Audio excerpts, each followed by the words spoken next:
Hello everyone, আসসালামু আলাইকুম। ভিডিওর টাইটেল অথবা থাম্বনেল দেখে বুঝতে পারছেন আজকের ভিডিওটা কোন টপিক নিয়ে হবে এবং কত ইন্টারেস্ট হতে চলছে ভিডিওটা। তো আজকের ভিডিওটা হলো কিভাবে কাস্টমার ডিলিং করবেন। সেলফ থেকে প্রোডাক্ট রিসেলিং করার জন্য অনেকেই আছেন কাস্টমার ডিলিংটা করতে পারেন না অথবা কাস্টমার ডেলিভারির টাকাটা দেয় না। তো আজকে আমি আপনাদের দেখাবো কিভাবে কাস্টমার থেকে অগ্রিম টাকা ডেলিভারি চার্জ নেবেন। ভিডিওটা কত ইন্টারেস্ট হতে চলছে তো বুঝতেই পারছেন। তো ভিডিওটা যদি স্কিপ করেন তাহলে কিন্তু আপনি কিছুই বুঝতে পারবেন না। ওই যে আপনার যে ভুলটা কাস্টমার ডেলিভারির টাকা দিতে চায় না, ওইটা আপনি কোনোদিনও নিতে পারবেন না। আজকের ভিডিওটা দেখার পর থেকে প্রতিনিয়ত আপনি যদি এই টিপস অনুযায়ী কাজগুলো করেন, অবশ্যই কাস্টমার আপনাকে অগ্রিম টাকা দেওয়ার জন্য রেডি থাকবে। তো আমরা কথার বিশ্বাসী না, কাজের বিশ্বাসী। তো ভিডিওটা শুরু করার আগে একটা কথা বলতে চাই, যারা সেল ডিজিটাল প্ল্যাটফর্মে কাজ করতে চান, ভালো কোনো লিডার অথবা ভালো কোনো টিম পাচ্ছেন না, কোনো গাইডলাইন পাচ্ছেন না, যারা এখনও সেল ডিজিটাল প্ল্যাটফর্মে কাজ শুরু করেননি, তারা চাইলে কিন্তু অবশ্যই আমার সাথে যোগাযোগ করতে পারেন। আপনাকে সর্বোচ্চ সাপোর্ট এবং গাইডলাইন দিয়ে আমাদের টিম এবং আমরা যেভাবে প্রতিনিয়ত এখানে লাইভ ক্লাস এবং মিটিং এবং যেভাবে প্রতিনিয়ত 1000+ ইনকাম করছি, ইনশাল্লাহ আপনাকে সর্বোচ্চ সাপোর্ট এবং গাইডলাইন দিয়ে ইনকামের ব্যবস্থা করার দায়িত্ব আমাদের। তো বেশি কথা না বলে চলুন ভিডিওটা শুরু করি। তো প্রথমে আমি মেসেঞ্জারে চলে যাব। এখানে দেখেন আমি একটু আগে একটা অর্ডার পাইছি এবং উনি কিন্তু আমাকে কাস্টমার কিন্তু ডেলিভারির টাকা দিতে চাচ্ছিল না। আমি কিন্তু তাকে টিপস অনুযায়ী কাজ করছি এবং তারপরে কিন্তু টাকাটা নিয়েছি।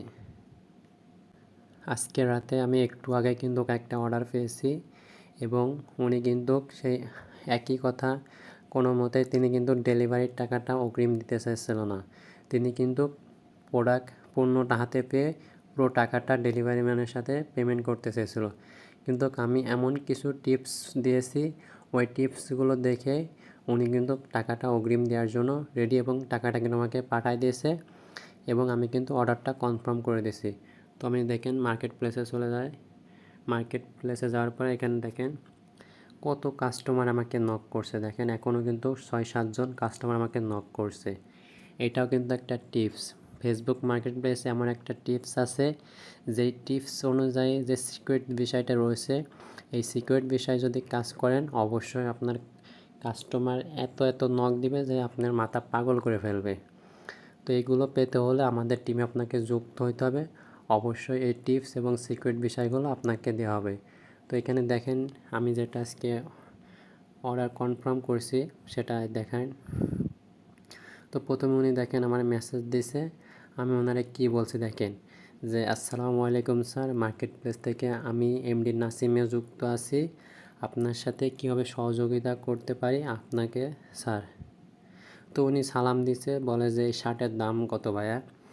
এই যে শার্টের দাম, আমরা অনেকেই আছি এই সময় অনেক কিছু ভুল করি। এই শার্টের দামটা ওই যে সেল বা যে কোনো পণ্যই আমরা যে দামে থাক, আমরা কিন্তু ওই দামটা সরাসরি বলে দিই। মানে সরাসরি বলতে আমাদের যে লাভটা থাকে ওই লাভটা ধরে আমরা কিন্তু সরাসরি বলে দিই। এই যে বলার কারণে কিন্তু অনেক কাস্টমার আছে এই প্রোডাক্টগুলো নিতে চায় না। কিছু সিস্টেম আসেন, আমরা হচ্ছে বাঙালি, তো বাঙালিকে হচ্ছে কিছু সিস্টেম এবং হচ্ছে টেকনিক খাটান। অবশ্যই আপনার প্রোডাক্ট নেওয়ার জন্য উনি দৌড়োদৌড়ি করবে, মানে আপনার পায়ে ধরবে যে ভাই আমি প্রোডাক্টটা নিব। তো দেখেন আমি কি লিখছি, উনি যখন বলছে যে এই শার্টের দাম কত, তা আমি দেখেন কি বলেছি, যে এই প্রোডাক্টটির রেগুলার প্রাইস 749 টাকা, তবে এখন সীমিত সময়ের জন্য অফার চলমান থাকার কারণে এটার দাম 600 টাকা। এই যে দেখেন প্রোডাক্টটা কিন্তু ঠিক 600 টাকা দাম, কিন্তু এই যে কোনো সীমিত অফার নেই, কিন্তু আমি নিজে থেকে টেকনিক করে এটা জুড়ে দিয়েছি, কারণ কাস্টমার বুঝতে পারবে না যে আমি এটা টেকনিক খাটাইছি। কাস্টমার কিন্তু ঠিকই বুঝতে পারবে যে না, এখানে উনি রেগুলার প্রাইস আছে 749 টাকা, যেহেতু এখানে 150 টাকা ছাড় রয়েছে, তাহলে কিন্তু প্রোডাক্টটা নেওয়া যায়। তারপর দেখেন যে ভাই একটু কম রাখা যাবে, কম রাখা যাবে না?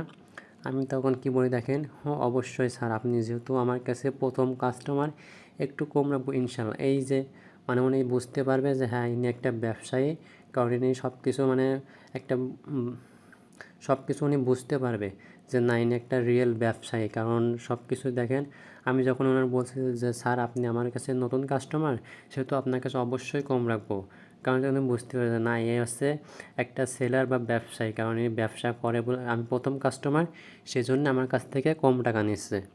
তো পরে দেখেন বলে যে কত টাকা কম রাখতে পারবেন বলেন। তো আমি দেখেন 549 টাকা রাখতে পারবো স্যার। তো ওকে কীভাবে আমি এটা নেব, ডেলিভারি চার্জ কত টাকা ভাইয়া? তো দেখেন আমি এই যে অর্ডার কনফার্মের নিয়ম যেটা, সেই লিস্টটা আমি দিয়ে দিচ্ছি। অর্ডার কনফার্ম করতে তথ্যগুলো দেন, নাম, জেলা, থানা, গ্রাম, ডেলিভারি স্থান, 2টি কন্ট্যাক্ট নাম্বার। এগুলো দেওয়ার পরে তারপর ডেলিভারি কনফার্ম করতে শুধুমাত্র ডেলিভারি চার্জ 100 টাকা সেন্ড মানি করে বিকাশ নাম্বার দিয়ে, যেটা আর কি। এবার উনি বলে ডেলিভারি টাকা কি আগে দিতে হবে ভাইয়া? আমি বললাম যে জি স্যার। তো উনি বলে আমি অনেক জায়গায় টাকা দিয়েছি কিন্তু প্রোডাক্ট পাইনি, সবাই ব্লক মেরে দিয়েছে। তো তখন এটা কিন্তু সবার ক্ষেত্রে একই প্রশ্ন, যে অনেক জায়গায় মার খেয়েছে, এই জায়গাটাই থেকে কিন্তু অনেক কাস্টমার আসে কিন্তু প্রোডাক্টগুলো নেয় না। এই যে এখানে আপনি যে কথাটা বলবেন, অনেকেই এখান থেকে কিছু বলতে পারেন না বা তাকে বোঝাতে পারেন না, সেই জন্য কাস্টমারটি প্রোডাক্টটা নিতে পারে না। তো সেই জন্য আমরা যে টিপসটা ফলো করে কাজ করি, সেই টিপসটা এখানে দেখেন অনেকগুলো একটা ক্যাপশন রয়েছে। ক্যাপশনটা আমি যদি পড়ে আপনাদের শোনাই, যে ভাইয়া দেখেন মার্কেট থেকে কিছু কিনতে গেলে কি দোকানদার আপনাকে গাড়ি ভাড়া দিয়ে দেয়? তাহলে তো আমরা যে আপনার কাছে প্রোডাক্টটা পাঠাবো, সেই গাড়ি ভাড়াটা চাচ্ছি, এটা দিবেন না? প্রোডাক্টের 1 টাকাও তো নিচ্ছি না। প্রোডাক্টটা হাতে পাওয়ার পরে দেখে চেক করে ব্যবহার করে যদি দেখেন এভরিথিং ইজ ওকে, তখন না হয় আপনি পূর্ণ টাকা দিবেন। আর যদি সব ঠিক না থাকে, তখন আপনি আমাকে একটু জানাবেন। ডেলিভারি ম্যান থাকা অবস্থায় তখন আমি ওনাকে বলে ফেরত নিয়ে আসতে। আমার আবার আগের ডেলিভারি চার্জের প্রোডাক্ট পরিবর্তন করে দেবো ইনশাল্লাহ।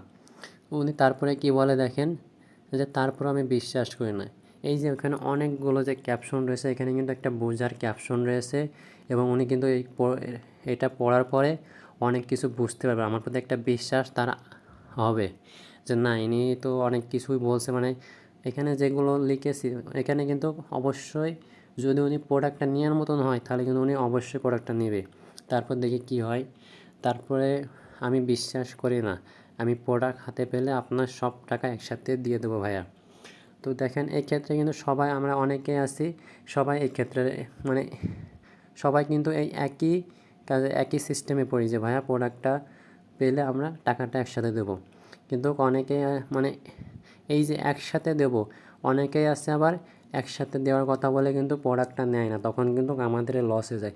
তাই আমরা কোনো সময় হচ্ছে ডেলিভারি চার্জ না নিয়ে অর্ডারটা কনফার্ম করব না।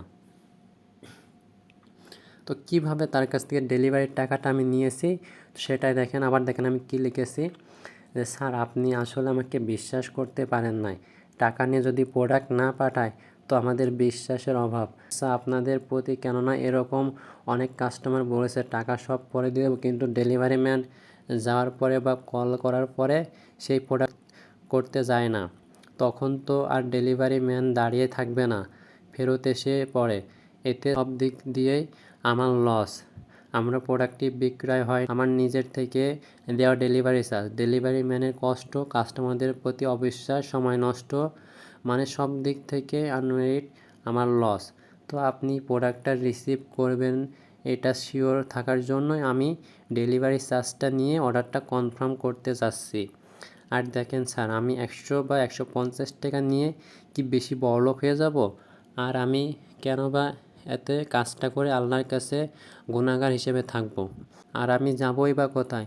আমার number, Facebook market place profile তো আছেই, যোগাযোগ তো করতেই পারবেন।